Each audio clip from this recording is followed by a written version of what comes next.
welcome back to the GSL. Oh, my God, I can't believe the games we just saw there. Zerg made it through, not just any Zerg, but cool, a fruit dealer. Wow, I am totally speechless. I didn't actually get to see the interview. How did it go? It went really well, man. He's so well-spoken and handsome and awesome. And so good at Zerg. Cool so in every way, man, yeah. He's great, man. Well, we got one more game coming up here. Or I should say one more series. We have San Zenith against OGS InCa. Now, InCa is another one of the top players on OGS. He's got a very good reputation. He's very crafty with the way he plays, does a lot of mind games, very solid build orders early on. Now, OGS top has been eliminated, so I guess this would make InCa currently the best OGS player in the tournament. Yeah, no question about that. Yeah. And we already saw his PvP, something that you totally idolize with that I totally worship that stuff, man. And also his build where he techs to Colossus, too. It's pretty sick, man. Yeah. So I was really impressed with that. We're going to get them introduced in just a moment. Do you have any predictions for this game? InCa 2-0 San Zenith. That's what I'm betting too. InCa is pretty solid. I think maybe this isn't fair for me to say, but I feel like San Zenith has had a little bit of an easier time. Making it his way through the brackets. He hit the perennial underdog torch in the first round. Right. Took him out 2-1. Pretty close match. Then he took out Maru Prime, the 13-year-old, who we thought was playing Starcraft 1, just made a bunch of siege tanks against Protoss, tried to win. Did not work out. That was brutal. That was Never a brutal even game. knew that he had an extra expansion. So, the kid was quite good for 13, but he's got some more work to do. Yeah, he's not a mini Flash or a baby just yet. But hopefully we'll have him back here in the next tournament. San Zenith, though, he does have the experience. He is one of the only players left from the team Zenith. And here he is, San Zenith now. As you can see, 2-1 against Trevor, also known as Torch. And then 2-0 against Maru Prime. Yep. And, he's shown his PvT skills, but it is time for PvP. And he's going to be playing against OGS InCa. And OGS InCa has already shown us that he is a sicko PvP. In fact, both his rounds were against Protoss's. Senkunwera he destroyed pretty badly. Then Rexan Dark. The first game didn't go that well, but he won it. And then, of course, that Cannon Rush. That was just it's pretty sick cool. PvP, to be honest with you. Yeah, I mean, it's going to be tough. InCa probably can't pull out the same Cannon Rush trick twice, although I don't know, maybe he will, but I think that's kind of a one-time deal. Everyone, I'm sure, talked about that. That was totally awesome. One of the wildest games we've seen here at the GSL. By the way, in case you guys are confused about the lineup here, it is hold on, we're getting informed. We need to tell they wanted to hand people us some to all right. Basically, guys, when you go to the GOMTV.net forums to post questions for the interviews I give afterwards, post them in the questions area. Oh, yeah, post not them in the questions. directly in the forum. That is where we are looking for the questions. So that may be why we're not using your question. Yeah, so do not flood the general section. There's actually a special section. Yeah. But enough about sections, enough about forums. On to InCa. Yep. InCa is feeling pretty confident. Now, don't confuse this guy. There's also an American player on InCa, the same team as me, EG. This is not the same InCa. There's also a Korean InCa. Yeah, the other guy is INKA. So those are two different competitive players. But OGS InCa, this guy is pretty much a monster. I mean, he is really solid. I was talking to Spunky, who owns and runs Team OGS. He told me that Top and InCa are his two best players. Yeah. Then everybody else is kind of in their own league. Those guys are sort of a step ahead of everybody else. That's right. Also a very competent player. When I talked to him before the tournament, he seemed to be, very optimistic about his chances of getting there. This guy came a long way. And there you see, we got people flying all the way out here. They got flights going back home soon, too. Tons of people coming out here to see the GOMTV stuff. Guys, you should fly out here for the finals. And then when you go back home, you should fly out here again and participate in the or just stay for a week. Yeah, you just stay here and just keep playing in the tournament because anybody can sign up. By the way, when are the sign-up dates? It is from the 25th of September, which I believe is today, through the 3rd of October. I really put you on the spot there. I'm glad you knew that. I didn't know everything, Tasus. I am the Wikipedia of StarCraft. That's true. Get out. Here we got round of 16, day 1, 4th matchup. It's going to be first game Scrap Station, second day Delta Quadrant, and the third day is, I don't know why I just said day. I'm so sorry. I don't know, Tasus. First map is Scrap Station, second map is Delta Quadrant, and third map is Blistering Sands. San Zenith has removed Kulos Ravine and Desert Oasis. OGS InCa, Steps of War, and Metalopolis. The map he showed us at Cool Cannon Rush on. Yeah. I guess he doesn't want it being used on him. I know. That'd be I can't stop that. I can't. Forget that. No. Forget about that, man. So we're going to get this going momentarily. I hope you've been enjoying the games. By the way, special thank you to our sponsors, TG Sambo and Intel. Without them, we wouldn't be here. Special thanks to Blizzard for making such a great game. Special thanks to you at home for joining us. Please check out our premium service, only $20 to get all the VODs. This game's about to start. Let's do this. You didn't have to speed up. I didn't have to speed up. There we go.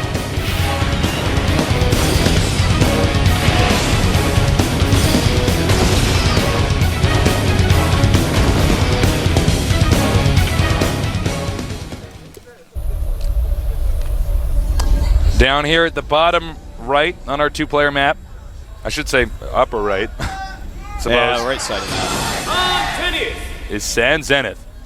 Already got some fans out here cheering for him. Up here at the upper left, the favorite of this match, but you never know. OGS InCa.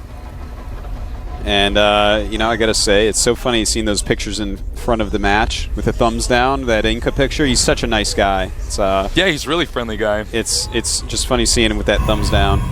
And I think we're going to be seeing a proxy Rax here from OGS InCa, maybe. Oh, my God. Is he going to do it? Rax in the main base. Oh! Whoa! Spots it. And InCa can't be happy with that. I think I just made the sound of a cat being killed when I screamed like that. Well, that messes up everything. OGS InCa hoping to do an all-in, but it's spotted before he can actually do that. San Zenith actually checking to see if he was going to do that. Trying to block what he can. Cannot be happy with that. San Zenith, he's going to be, what? I think a Korean observer. Messing up a little bit there. Anyways, you know, San Zenith is going to be thanking his lucky stars about that little scout pattern he had there with that probe, bringing it up. Yeah. Behind. No kidding. Now, InCa is pretty much just going to be behind Mineral-wise non-stop because he sent this probe out so early. In fact, if we take a quick look at the income tab, you see that constantly his economy is just slightly behind. But now this is just so interesting because I don't know if InCa had too much of a game plan other than this. I mean, he's a very talented player, but obviously he was banking on just winning with sheer micro. Now he's got to play this out by ear. And, you know, Scrap Station is a pretty unique map. It's not a map like, you know, that's more generic like Metalopolis where you can just do anything. So I'm curious to see if InCa's backup plan, his plan B, if you will, is going to be as powerful. Yeah, you know, he's got to just let it not phase him, I think. Because he's such a high-level player. I feel like if he just plays really well from here, he should do fine against San Zenith. I really do believe he's a higher-level player overall. Yeah, I agree with you completely. Now, right now, he's going to charge out the Stalker, getting Warp Gate. We'll usually see what the Protoss is doing after the probe is chased out. You don't want to reveal your tech until then. And you can see the same thing's going to happen. InCa smartly leaves right before the Stalker pops out. Same is true for San Zenith. Stalker out. And time to tech. Do we see his tech yet? We're still waiting. We're going to have another gateway and a third gateway. Very interesting. He's going to go for a bust. Oh, a couple more gateways as well for InCa. Very interesting.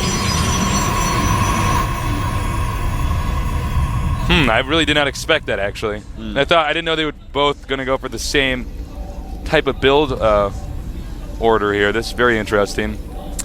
But still, the income for San Zenith is just better. He's got a couple more, look at this, Dragoon. So we see, the income is just slightly improved for San Zenith.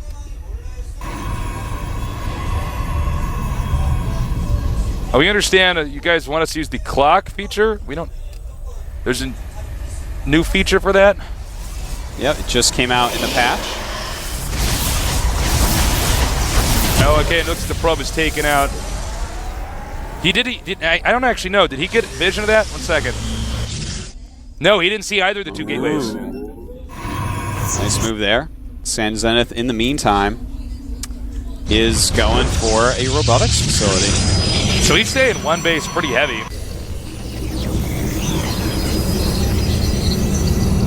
Also, a robotics facility going up for InCa. So pretty much mirroring each other completely. Yeah, this is going to be interesting. Because eventually somebody's going to have to expand.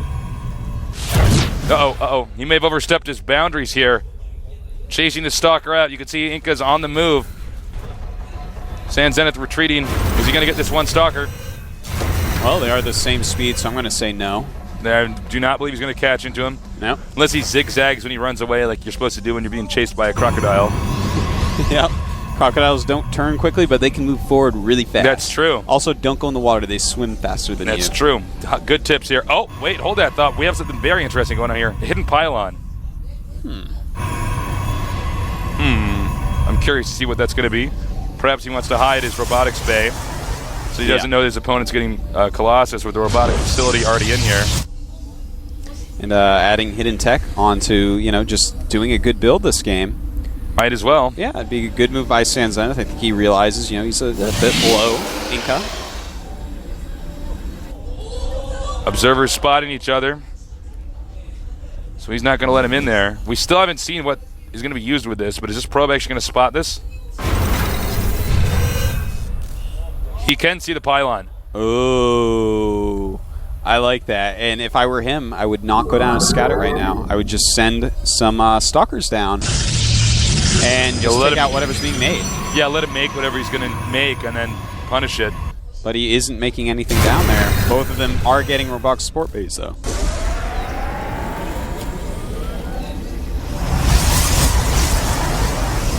Okay, supply blocked, but only temporarily. Gloss is on the way. He's charging it out. Now, I guess he's just not going to use that hidden pylon now. That strategy's kind of too late. Yeah. Good choice of him to actually back off that. But a Nexus going up for InCa. Good timing on the Nexus. I feel like he cannot really be busted. He's going to be making, of course, the Colossus, so should be fine. Now, InCa is going to have his Colossus out a little bit quicker here. Also, note, InCa has skipped a lot of probes now, only 33 against 38. Oh, yeah, that's a very good point. So he's actually saving some money that way. He's going to work on his economy a little bit later. So as you can see, San Zenith just focusing on making probes, building up gradually. Meanwhile, InCa cutting corners here to try to get ahead in tech and expansion. He's going to be making more probes later on. Yeah, get a nice, big, strong army, and then just pump out your probes really, really fast. As we can see here, San Zenith getting that Immortal first. That's one of the big questions in PvP is, do I actually want to squeeze out that Immortal? Too Immortal or not too Immortal, that is the question. That is the question. Someone give me a Hamlet skull. This is interesting, though. He skips the Immortal, gets the Colossus. Nobody, by the way, breaking down the rocks as well, which would allow them easy access to each other. Well, when you break down those rocks, it becomes stressful for both players, whether you're attacking, defending, whatever, just sitting there. Yeah, things start to heat up. And who wants to be stressed? I don't want to be stressed. Not me. No. Get that. They've actually done a great job of pushing the observers out of each other's base. InCa's a little bit more aggressive with his observer. He's actually the one trying to pursue intel. Meanwhile, San Zenith is the one who's kind of defending. By the way, San Zenith's expansion completes. The probe count evening up quite a bit here. And InCa's supply, in fact, going ahead at this point. InCa's actually just slightly ahead in supply. InCa definitely knows how to balance out his probe usage. See Thermal Lance. San Zenith getting that. Getting another robotics as well. So it looks like he wants to go for a heavy, heavy Colossus. Now we see, again, it's kind of a passive moment in the game. We see more and more Colossus being cranked out here. He did take out the pylon eventually. And that is just another little thing that's in the way for San Zenith. Things not quite working out. At least he did spot that would-be proxy gate. It seems like half this game, by the way, is chasing around that observer. Yeah, no, it's been a serious They're actually, both of them game. just keep chasing. That's really a high-level PvP in StarCraft 1. We can see those skills have kind of transferred over to StarCraft 2.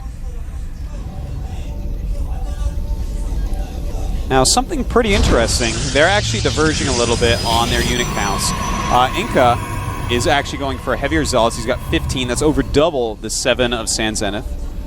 And he's going for a lot of Colossus as well. That's going to save him gas, make him be able to get more Colossus. Yeah. Meanwhile, San Zenith going, a little bit more standard. You know, he's got some Zealots, yeah, but he's got a few more Stalkers. Very stylistic. He's once again managed to sneak his Observer in here. Actually, both of them now getting a lot of intel here. Finally, after so much time spent where they're unable to kind of spot what each other are doing. There's too much pressure. They have to both keep making Colossus. They can't afford to get another Observer. Yeah. So that's actually huge in PvP. It does cost 100 gas, and that's also why Immortals are quite dangerous to get. Takes out his rocks. Will he take out the other rocks? He's got a lot of Colossi. 5 against 5 right now. Gets another probe over here. The spot for this gold base. You want to be careful in mirror matchups. Your opponent doesn't just sneak a base up over there. He's going over the rocks. I don't know if he should do this. I think this concave here is definitely going to favor InCa. Yeah, he's going to be able to spread out very well against this. He does get the Observer. And he's going to try to move in. Will he do it? The spread is pretty solid, to be honest. I don't think anything in the world can attack into that. Not even Artosis. No, man. I play Zerg. I can't attack into one Colossus. San Zenith backs off. Now this is where this matchup gets weird, is because you're going to expand here next, but then there's this big opening, this hallway into your base.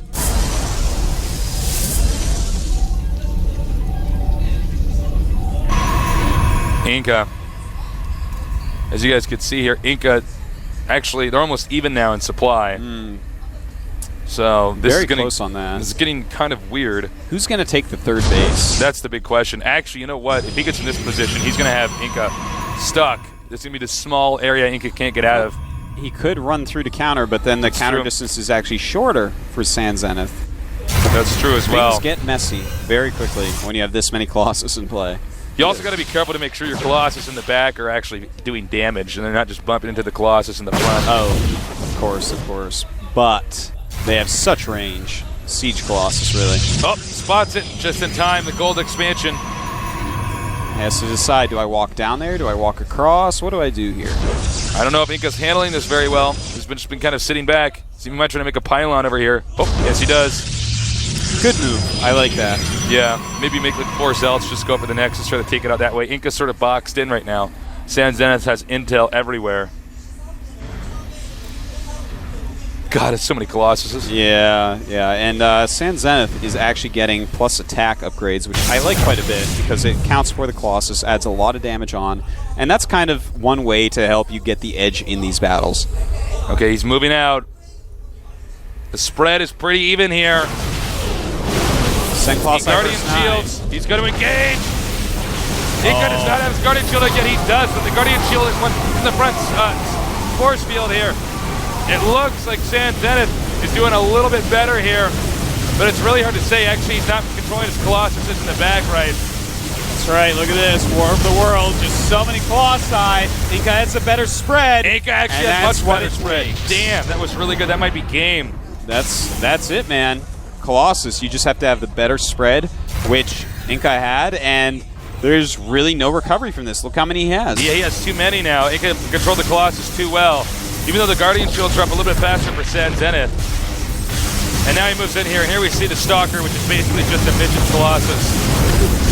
He wants to be a Colossus when he grows up. But actually already grew up and died, that's why he's a Stalker. He's setting his probes with it. There it is, GG. Wow.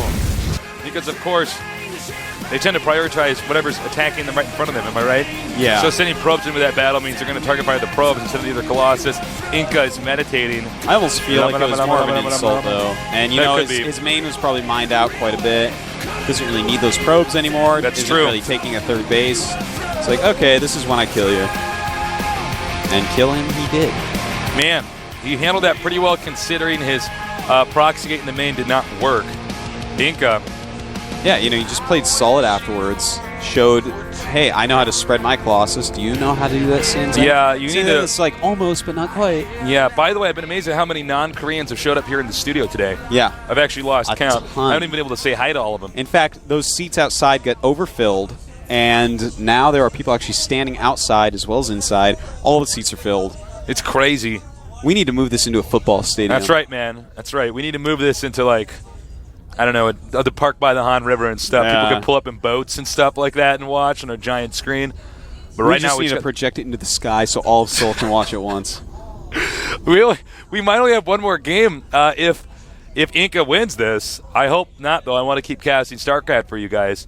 By the way, don't forget to shoot questions. Don't put the questions in the main forum section. Yeah. Put them in the question section for the players, please, because otherwise we will not pick them.